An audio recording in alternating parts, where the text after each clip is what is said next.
Anda mengungkapkan bahwa ada pimpinan KPK yang datang ke Anda dan mengatakan bahwa ada pimpinan partai yang sebenarnya sudah layak menjadi tersangka karena memenuhi semua kriteria, minta izin atau meminta Anda untuk meminta izin kepada Presiden. Intinya supaya dibolehkan ditangkap ini atau diproses. Itu artinya kan dugaan banyak orang tentang revisi Undang-Undang KPK yang melemahkan KPK sehingga KPK tidak independen terbukti. Saya jelaskan itu tuh konteksnya atau cerita lengkapnya dipotong aja oleh Denny. Saya pastikan dulu satu, Pak Firly Bahuri dan KPK sering datang ke kantor saya seperti halnya saya sering datang ke kantor dia untuk koordinasi penegakan hukum. Itu dibolehkan oleh undang-undang. Lah kenapa tidak? Misalnya Pak Firly kesulitan nangkap Lukas LNB. Loh, KPK itu kan kecil institusinya, kan saya harus koordinasi dengan polisi, dengan TNI, dengan Mendagri, dengan Menteri Kesehatan. Itu tidak bisa dilakukan oleh Pak Firly, saya yang melakukan. Iya kan? Boleh, sangat boleh. Baik. Dia perlu dukungan teknis. Nah, dalam konteks KPK datang minta izin atau itu yang saya jelaskan. Memfasilitasi. Itu yang saya jelaskan. Soal pimpinan partai, saya tanya juga, ini banyak juga tuh pimpinan partai yang disebut-sebut menjadi pasien. Loh iya Pak, gimana?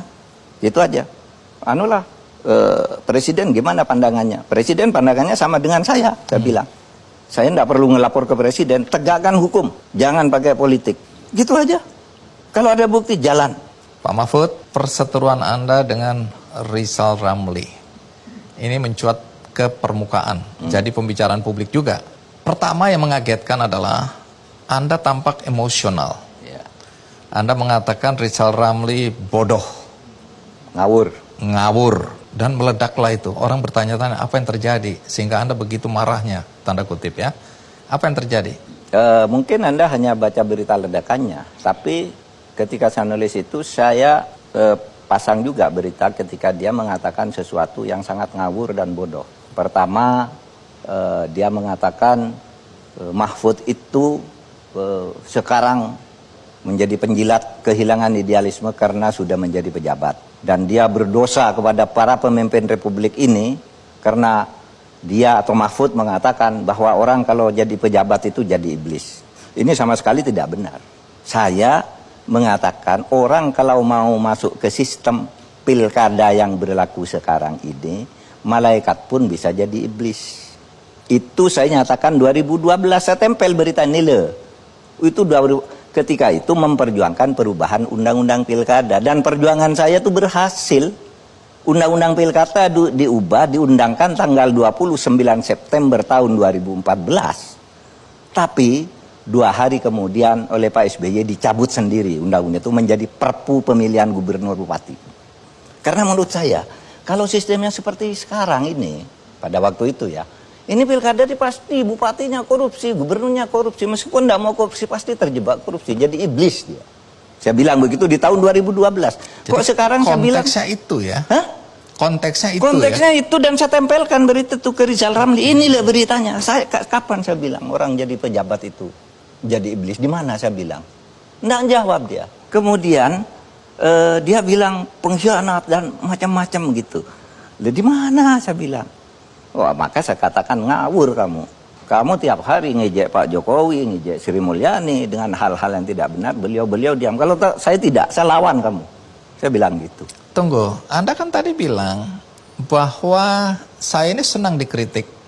Lah iya, tapi senang. Kan tidak larang kritik, tapi harus jawab dong. Masa Anda boleh jawab? Kan saya sejak dulu bilang, saya undang semuanya kritik. Tapi kalau pemerintah menjawab, jangan dibilang anti kritik.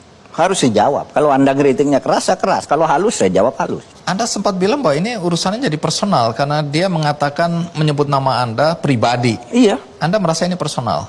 Iya dong. Dibilang Mahfud pengkhianat, Mahfud penjilat, berdosa kepada republik ini karena kalau jadi pejabat iblis gitu. Nah, saya juga pejabat, dia pejabat. Saya bilang kalau ikut pilkada sistemnya ini tidak diubah, korupsi akan berjalan terus. Dan benar sampai sekarang semakin banyak orang ditangkap. Tahu enggak ketika saya bicara itu tahun 2012, saya itu berbicara di seminar dengan Pak Ansori, ketua KPU waktu itu, terus Gamawan Fauzi, Joko Suyanto, saya ketua MK, bicara itu saya di sebuah seminar. Ini bisa jadi iblis kalau kayak gini gitu. Itu tahun 2012. Oleh sebab itu disepakati yuk bikin undang-undang baru. Berhasil tuh, semua partai setuju. Tapi tiba-tiba civil society marah ketika undang itu dibahas. Lalu Pak SBY pergi ke Amerika, diserang terus sampai akhirnya dia ngumumkan dari Amerika, saya tidak akan merusak reputasi, saya membangun demokrasi. Akhirnya apa? Pulang dia diundangkan, karena memang harus diundangkan. Itu tanggal 29 September, tanggal 2 Oktober dicabut. Melalui Perpu. Melalui Perpu. Dan saya tahu yang buat Perpunya itu Denny Indrayana, konseptornya. Teman saya juga, ke diskusi-diskusi dengan saya juga. Karena waktu itu situasi politiknya tidak memungkinkan kalau itu dibiarin.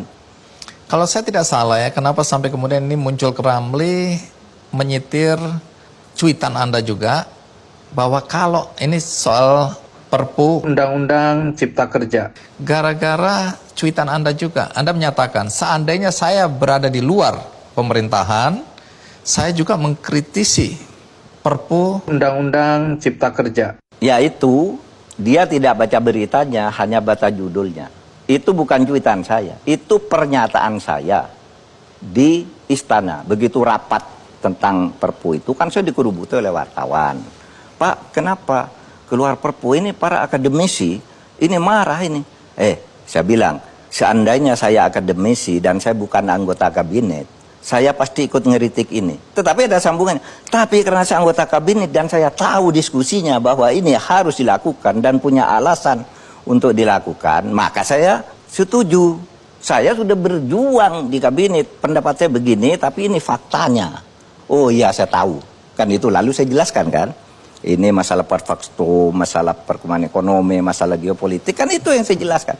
Tapi judulnya, Mahfud, seandainya saya bukan menteri, saya kritik. Loh, tidak begitu dong. Seandainya saya bukan menteri, saya pasti tidak tahu persoalannya. Karena kalau Karena bukan tidak menteri tahu, itu, Anda ikut mengkritisi, begitu ya? iya pasti begitu. Kalau Tapi tidak tahu, sekarang ikut karena mengkritisi. Anda di dalam, Anda tahu, Iya. maka Anda bisa memahami. Bisa memahami. Dan saya mendukung, memberi perspektif hukumnya bagaimana. Nah, lalu di dalam dibilang, ini akademisi sudah menjadi penjilat. Kalau sudah jadi menteri, tidak mau ngeritik. Loh, saya bilang, saya ngeritik karena sudah tahu alasannya. Kan gitu. Kalau saya di luar, ya ngeritik. Kalau orang tidak tahu seperti Anda, semua kan tidak tahu. Apa yang diperdebatkan di dalam. Baik, Bagaimana data-data angka persoalan itu. Kita kan bicara berdasar statistik ilmiah. Baik, saya termasuk mungkin yang percaya bahwa orang-orang yang kritis, orang-orang yang selalu ribut mengkritisi pemerintah, ketika mereka menjadi bagian dari pemerintahan, mereka jadi lembek semua. Semua? Saya nggak bilang iblis ya. Kecuali saya tidak lembek. Bagaimana Anda membuktikan bahwa Iya, Anda itu nggak lembek? saya selalu lakukan. Semua yang bisa lakukan, lakukan. Ya, kanan kiri saya meskipun gitu. Apakah di internal Anda juga bersuara keras? Oh iya dong, di internal dulu. Tapi seperti saya katakan, orang, wah itu dulu semua ini, orang ini kan pejuang semua nih. Sesudah memerintah juga nggak buat apa-apa. Ada orang, oh banyak PKI bergentayangan, tapi ketika dia pemerintah nggak berbuat apa-apa, sesudah turun baru